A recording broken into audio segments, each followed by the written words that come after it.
네, 오늘은 저번 편이죠. 연봉이 높은 공인노무사는 무엇이 다를까?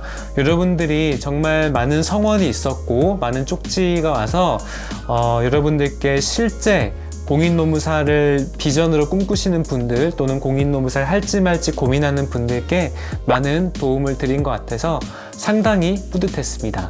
그래서 오늘은 그 두 번째 영상이에요. 그래서 공인노무사 중에 연봉이 높은 사람들은 어떤 공통점이 있을까? 그래서 이 영상을 보시는 분들께서는 내가 노무사가 됐을 때 또는 내가 노무사를 할지 아니면 회계사를 할지 아니면 회사에 그냥 계속 다닐지 이런 고민들 하실 때 제가 드린 기준들을 말씀해 보시면서 나는 그 성공의 기준에 다다를 수 있을까? 이런 것들 아니면 어떻게 더 잘할 수 있을까? 또는 내가 이런 방향으로 생각했는데 송노무사하고 좀 다른데 어떤 아이디어가 있을까 고민해 보시면 좋을 것 같습니다. 단도직입적으로 바로 들어가 보겠습니다. 연봉이 높은 노무사 크게 세 가지로 오늘도 기준을 정리해 봤습니다. 첫 번째, 연봉이 높은 노무사는 욕심이 많다입니다. 제가 다른 자격사 분들하고 비교를 하면서 느낀 게 있는데요. 공인 노무사 분들은 개인적 성취에 대한 욕심이 다른 자격사들보다 매우 떨어져 있는 게 제 주변에 이제 평균적인 그런 현상이었습니다. 아무래도 제가 생각해 보건대 공인 노무사라는 자격증 자체가 공정사회를 지향하고 따뜻한 사회, 어떻게 보면 이제 그 더불어 성장하는 사회를 지향하는 그런 자격증이다 보니까 아무래도 개인의 성취, 이 공인노무사 자격증을 통해서 내 부귀영화를 누리겠다라고 생각하는 분은 상당하게 다른 자격증에 비해서 낮더라고요. 그러면 반대로 생각을 해볼게요. 나는 엄청나게 큰 성취를 이뤄내고 싶고 이 공인노무사 자격을 통해서 대한민국 또는 글로벌 넘버원 인사노무 전문가가 되겠다라는 목표를 가진 노무사라고 생각해 볼게요. 그런 분들은 무엇을 이루는 확률이 매우 높다고 생각합니다. 저 또한 그런 큰 포부를 가지고 있는 사람 중에 하나인데요. 제 주변에 어쨌든 잘 나가는 노무사들은 최소 저 이상의 열정과 저 이상의 비전, 저 이상의 이 인사노무 전문가가 되고자 하는 아주 구체적이고 높은 목표를 설정해 왔다고 생각하시면 좋을 것 같습니다. 참고로 제가 생각하는 잘 나가는 연봉이 높은 노무사의 기준은 월 3,500만 원 이상 수익 정도 되는 것 같아요. 그래서 그 정도 되면 기본적으로 좀 잘 나가는 노무사라고 볼 수 있지 않을까 싶습니다. 두 번째 기준은요. 잘 나가는 노무사, 연봉이 높은 노무사는 대체적으로 만나는 풀들이 매우 다양하고 그 수준이 높다라는 것입니다. 이것은 비단 노무사 시장에만 해당하는 건 아닌 것 같아요. 그런 말도 있잖아요. 내가 자주 만나는 5명의 평균이 나의 생활 수준이고 나의 연봉 수준이다. 그런 말이 있죠. 그래서 이 노무사 중에 되게 큰 계약 건수, 큰 자문사 또는 알짜 자문사들을 모셔오는 노무사들을 보면 일단은 인간관계가 탁월하게 넓고요.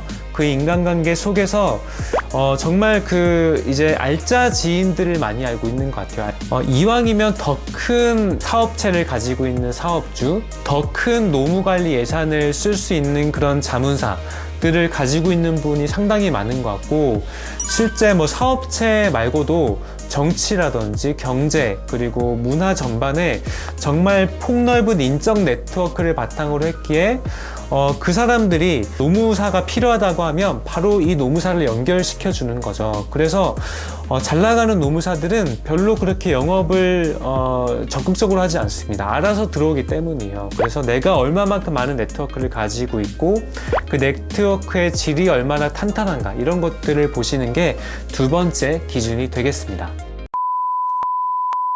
세 번째 기준은요. 잘 나가는 노무사는 신시장을 개척한다입니다. 이 부분은 제가 많은 영상들에서 말씀을 계속 드렸어요.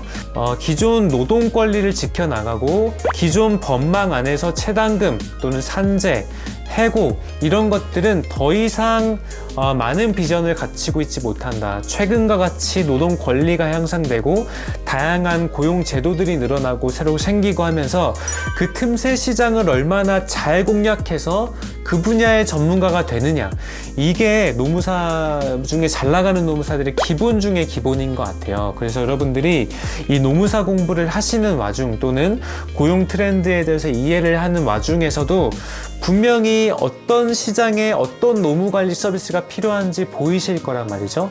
예를 들어 유통업 중에서도 이 면세점 산업의 노무관리야, 예를 들어 IT 산업의 노무관리, 그리고 호텔 산업의 인사관리, 각자 다 다릅니다. 그 분야에 특화된 노무사 딱히 없는 것 같아요. 그래서 여러분들께서 내가 한 분야의 전문가가 된다면 그 산업군 전반을 다 내 고객으로 만들 수 있는 확률이 매우 크다는 거예요. 변호사 같은 경우 또는 세무사, 회계사 같은 경우는 어느 정도 그 산업군에 유명한 사람들이 정해져 있는 걸로 알고 있어요. 그런데 노무사는 아무래도 노무의 자문, 또 노무 컨설팅, 인사 컨설팅이 노무사가 이제 진행을 한 지가 얼마 되지 않았다 보니까 아직까지 그 저명한 노무사 또는 유명한 노무사라고 명확하게 네임이 박힌 분이 있지 않는 것 같거든요. 그러면 여러분들께서 노무 책을 보시면서, 노동법을 보시거나 인사관리 책을 보시면서 분명히 이 산업군에서는 이런 인사관리가 필요할 거다라는 걸 느끼실 거고, 그것들을 필드에 나오셔서 조금 더 구체적으로 보시다 보면 분명히 디테일을 가진 노무관리 역량을 그 산업군 또는 그 지역에 맞게끔 설정하실 수 있고, 그게 바로 이제 수익을 담보하는 그런 노무관리 기술이 되겠습니다. 네, 이렇게 오늘은 여러분들께 연봉이 높은 노무사, 잘 나가는 노무사는 어떤 것이 다른지 말씀드렸어요. 제가 서두에 말씀드린 것처럼 이 영상은 단순히 노무사가 연봉 또는 돈을 많이 벌려면 이렇게 해야 된다더라 라는 그런 말씀을 드리고자 하는 것보다, 여러분들께서 노무사라는 자격증에 대해서 내가 맞는지 비교 분석해 보실 때, 여러분들의 직장 생활과 노무사로서의 이제 사업가로서 비교 분석하실 때 내가 잘할 수 있는가, 이런 것들을 가늠해 보시는 그런 척도로 삼으시면 좋을 것 같습니다. 여러분들 노무사 공부하시는 분들 많이 힘드실 건데요, 곧 필드에서 뵙고자 기다리고 있겠습니다.